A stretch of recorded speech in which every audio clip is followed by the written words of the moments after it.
ప్రస్తుతం టీమిండియాకి ఏమైందో అర్థం అవడం లేదు. అటు సీనియర్ ఆటగాళ్లు, ఇటు యువ క్రికెటర్లు బ్యాటింగ్లో దారుణంగా విఫలమవుతున్నారు. తాజాగా జరిగిన రెండో టీ20 మ్యాచ్లో సౌత్ ఆఫ్రికా చేతిలో టీమిండియా బ్యాటింగ్ వైఫల్యం కారణంగా ఓటమిని చవిచూసింది.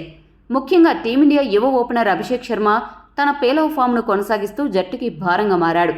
దక్షిణాఫ్రికాతో జరిగిన తొలి టీ20లో కేవలం 7 పరుగులు మాత్రమే చేసిన అభిషేక్ ఆ అనంతరం జరిగిన రెండో టీ20లో కూడా అదే తీరును కనబరిచి తీవ్రంగా నిరాశపరిచాడు.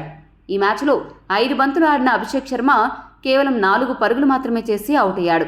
ఈ క్రమంలో సోషల్ మీడియా వేదికగా అభిషేక్ శర్మపై విమర్శల వర్షం కురుస్తుంది.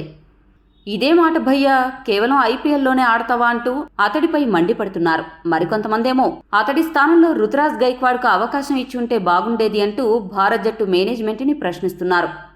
జింబాబ్వే సిరీస్తో టీ20తో అంతర్జాతీయ అరంగేట్రం చేసిన అభిషేక్ శర్మ ఆ సిరీస్లో సెంచరీ మినహా ఇప్పటివరకు అభిషేక్ చెప్పుకోదగ్గ ప్రదర్శన చేయలేకపోయాడు. జైస్వాల్కు బ్యాకప్గా జట్టులోకి వచ్చిన ఈ యువ ఆటగాడు తన మార్కును చూపించడంలో వరుసగా విఫలమవుతున్నాడు. 24 ఏళ్ల అభిషేక్ శర్మ ఇప్పటివరకు భారత్ తరపున 9 మ్యాచ్లు ఆడాడు. వీటిలో 8 మ్యాచ్ల్లో కనీసం 20 పరుగుల మార్కును కూడా దాటలేకపోయాడు.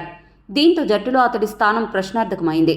మిగిలిన 2 మ్యాచ్ల్లో రాణిస్తేనే భవిష్యత్తులో అభిషేక్కి జట్టులో అవకాశాలు లభిస్తాయి.